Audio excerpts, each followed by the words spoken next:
నాన్నగారిని ఆయనే కారు తోలుతున్నారు, నేను పక్కన కూర్చున్నప్పుడు సినిమా చాలా పెద్ద హిట్ రా, చాలా బాగా చేసావు, ఇది ఎక్కడికి వెళ్ళి ఆగుతుందో నాకే తెలీదు అని అన్నారు. It's wonder. సార్ ఆర్జీవి గారు ఇప్పుడు సినిమా తీస్తే, ఇప్పుడు మళ్ళీ శివ తీస్తే ఎవరిని పెట్టి తీస్తాం? Shiva is made for only one and only Nagarjuna.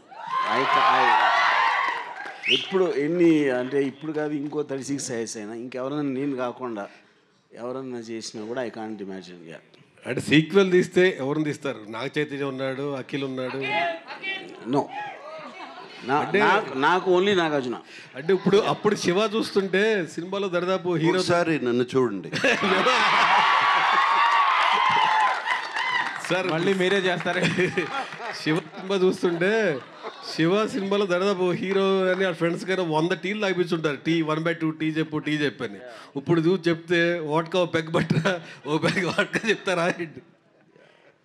Sir, Nagarjuna garu, I remember I was very young, of course, then 36 years back. My name is Rajeshwari. Hi. So, ఇప్పుడు అదే అంటున్నారు కదా, అప్పుడు మీరు అంటే I think RGV of course did a great job showing you well, but both of you are looking so gorgeous, and I'm reminded of all the fan following you have had, all my friends. Of course, my husband also is your fan, but all the girls were such big fans of yours, and I think it's amazing that the quality has been restored in such a beautiful way.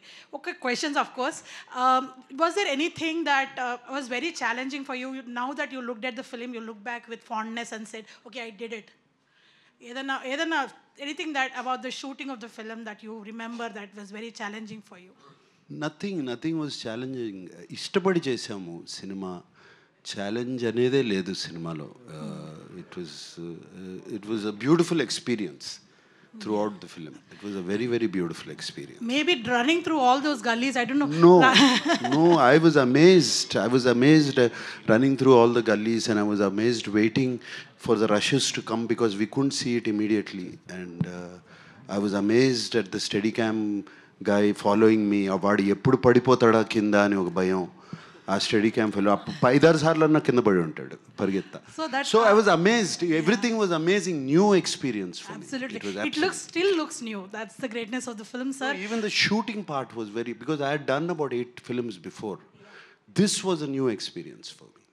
Varma గారు, నాగేశ్వరరావు గారు మీతో first అంటే ఇప్పుడు cinema release అయింది, hit అయింది, అందరూ appreciate చేస్తున్నారు. అప్పుడు కూడా రిలీజ్ అయిన 2-3 రోజుల తర్వాత అప్రిషియేట్ చేసి ఉండొచ్చు. కానీ వర్మ గారితో నాగేశ్వరరావు గారు ఫస్ట్ ఇంటరాక్షన్లో ఈ సినిమా గురించి ఆయన ఏమన్నారు? అప్పుడు చాలా రిస్కీగా ఫీల్ అయిన ఈ ప్రాజెక్ట్ గురించి ఆయన ఏమన్నా చెప్పారా? తర్వాత ఏం చెప్పారు? నాకు ఆనెస్ట్గా నాగేశ్వరరావు ఒక్కరే నాకు అసలు గుర్తులేదు అసలు ఆయన ఏమన్నారు. Absolutely it went out of my memory. ఆయనకి నచ్చిందా అంటే అప్పుడు Nageswara Rao garu more or less he was leaving it to Venkat గారికి, సురేంద్రకి, నాగార్జునకి. So he was not really operatively so involved, at least నా పర్స్పెక్టివ్లో. వాళ్ళ ఇంట్లో ఉన్న మాట్లాడేమో నాకు అంత తెలీదు, you know. So I just don't remember him saying anything, at least I don't know for what reason. Nagarjuna garu నాన్నగారు ఏమన్నారు అప్పుడు ఈ సినిమా చూసాక చేస్తున్నానని తెలిసినప్పుడు? చేస్తున్నానని తెలిసినప్పుడు ఐ వాజ్ వెరీ హ్యాపీ. ఆయన బెస్ట్ ఫ్రెండ్ కొడుకు అబ్బాయి రామ్ గోపాల్ వర్మ, సౌండ్ రాజు గారు మా ఇంట్లో మా స్టూడియోలో పనిచేసేవారు అక్కడ. ఆయన బెస్ట్ ఫ్రెండ్ అబ్బాయి. వాళ్ళిద్దరూ రోజుకు ఒక 4 hours అన్న కూర్చునేవారు ఎవ్రీ డే ఒక చెట్టు కింద. సో ఆయన he was very happy. Nagarjuna గారు, మీకు చాలా ఇష్టమైన బిరుదు నేను ఒకటి ఇచ్చాను మీకు, సెల్యులాయిడ్ సైంటిస్ట్ అని నేను ఇచ్చింది. It is who kind, I kind that one. ఆ సైంటిస్ట్ కనుక్కున్నటువంటి ఒక ఇన్వెస్టిగేషను మిస్టర్ రామ్ గోపాల్ వర్మ. మీకు ఈయన వరుసగా అందరినీ పడగొట్టుకుంటూ వచ్చాడు, అందరినీ బుట్టలో వేసుకుంటూ వచ్చారు. అన్నపూర్ణ సురేంద్ర గారిని, వెంకట గారిని, వీళ్ళందరినీ వేసుకుంటూ వచ్చాను, నాగార్జునాన్ని కూడా వేశాను. బట్ మీకు ఎప్పుడు కాన్ఫిడెన్స్ వచ్చింది సార్? ఫస్ట్ సబ్జెక్ట్ చెప్పినప్పుడా, లేకపోతే కాపీ చూసినప్పుడా? మీ కాన్ఫిడెన్స్ లెవెల్స్ పెరుగుతాయి కదా as it goes on, the shooting is going on. when you really got confidence that you are going to hit అనేటువంటిది? Confidence you going to hit the film అనేది అది లేకుండా ఎవరు ఏమీ start చేయము. First but రాముతో నాకు శివ కథ చెప్పకముందే రాముతో సినిమా చేయాలి, ఎందుకంటే we had lot of interactions. And జరిగాయి కలిసేవాళ్ళం. నా అవుట్డోర్స్కి వస్తూ ఉండేవాడు తను. సో అప్పుడే డిసైడ్ అయిపోయాను మైండ్లో. It was just a matter of fact కథ తీసుకురావటం. కథ తీసుకొచ్చినగానే I like the story, I like the sensibilities, and it was very simple. తర్వాత డెసిషన్ తీసుకోవటానికి ఒకసారి డెసిషన్ తీసుకున్న తర్వాత standing by also was simple for me. నేను ఒకసారి డెసిషన్ తీసుకుంటే ఐ డోంట్ బ్యాక్అవుట్. వర్మ గారు 35 ఇయర్స్ బ్యాక్ ఈ సినిమా డెబ్యూ డైరెక్టర్గా చేశారు. ఆ తర్వాత టెక్నికల్గా ఎంతో అప్డేట్ అయ్యారు, మీరు నేర్చుకున్నారు, ఇప్పుడు అప్డేట్ అయ్యాం టెక్నికల్గా. ఇప్పుడు ఈ సినిమా చూసినప్పుడు ఏదైనా ఒక సీన్ కానీ 2 సీన్లు కానీ ఇంతకంటే బెటర్గా తీస్తే బాగుండేది అని ఫీల్ అయిన సన్నివేశాలు ఏమైనా ఉన్నాయా? ఆనెస్ట్లీ నో అండి. అంటే కొన్ని మేబీ స్మాల్ థింగ్స్, అది కూడా it is a detail technical aspect చెప్పినా కూడా అర్థం కాదు. But I feel so I don't want to get in to that. But I feel what the subject matter requires and what are the characters I'm dealing with, I think it's perfect. అందరూ కొత్త వాళ్ళైనా వర్మ గారు అందరూ కొత్త వాళ్ళైనా ఒక్క నిమిషం RGV గారు ఎప్పుడు రియాక్ట్ గారు నిన్న ఫస్ట్ టైం చిరంజీవి గారికి రిప్లై ఇస్తూ కొంచెం ఎమోషన్ కూడా అయినట్టున్నారు. వై చిరంజీవి గారి మీద ప్రేమ సడన్గా మారిందా? సరే, ఇక్కడ మనం శివ గురించి మాట్లాడదాం. మీరు సెపరేట్గా అంటే శివ గురించి మాట్లాడుతున్నారు. ఆయనకి ఆ క్వశ్చన్స్ అడగకపోతే ఆయనకి నిద్ర పట్టదు. రాము సార్, నేను ఏం చెప్పాలనుకున్నా ట్విట్టర్లో చెప్పాను.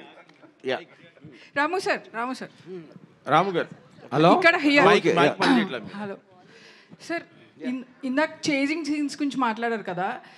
వన్ సీన్లో నాగార్జున గారు వెనకాల పడుతున్నప్పుడు ఐ థాట్ అసలు ఆయన దొరికేస్తారు, ఈజ్ సంథింగ్ విల్ హ్యాపెన్. అసలు I've seen the movie lot of times, ఇంటర్నెట్లో చూశాను, ఎప్పుడు చూసాను. It's my favourite movie. Realism పుట్టింది తెలుగులో శివ అని అనుకుంటాను నేను. అలా ఉన్నప్పుడు I thought something will happen to the baby or to him. కానీ వెళ్ళిపోయినప్పుడు ఐ థాట్ ఓకే, ఇలా బస్ ఎక్కి వెళ్ళిపోయినప్పుడు so that was his escape. Next immediate సీన్లో సుధాకర్ గారు వెనకాల పడతారు. అది ఎంత రియలిస్టిక్ ఉందంటే ఐ థాట్ ఆయనకి బస్ దొరికితే హీల్ బతికిపోతాడు కదా, మోటార్ వెహికల్ ఏదో దొరికితే బతికిపోతాడు కదా అని ఫీల్ అయ్యాను. Like I was really involve in to that scene. కాదు, అలాంటి ఒక పొదలు ఫారెస్ట్ లాంటి ఏరియాలో bus exactly but I was praying that దొరికితే బతికిపోతాడు కదా అని. సూపర్, అంటే అంత ఇన్వాల్వ్ చేసింది. బట్ యాక్చువల్గా most challenging is not about the running shots. ఇప్పుడు కూడా నాకు ఇందాక ఎవరు అడిగారు ఏది ఛాలెంజింగ్ అనిపించిందంటే, నాకు అప్పుడు అనిపించలేదు. కానీ ఇప్పుడు చూస్తే అసలు నాగార్జున నేను ఎలా అడిగానో సైకిల్ అలా తొక్కమని, నాగార్జున ఎందుకు చేసాడు అనేది నాకు ఒక పెద్ద మిస్టరీ అది.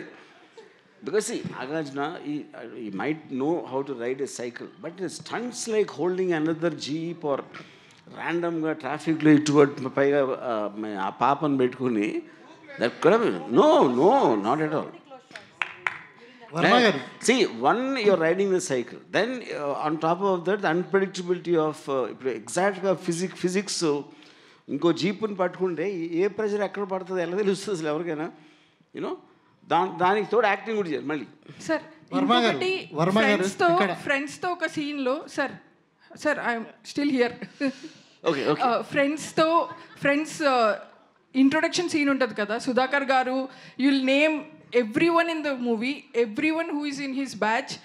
అది ఎక్కడ లేదు సార్. అంటే తర్వాత వచ్చిన తెలుగు సినిమాల్లో కూడా friends are always side characters or they are invisible. I loved it. అంటే it's very nice you mention this. నేను మొత్తం సినిమాలో నాకు విపరీతమైన కన్ఫ్యూజన్ నాకు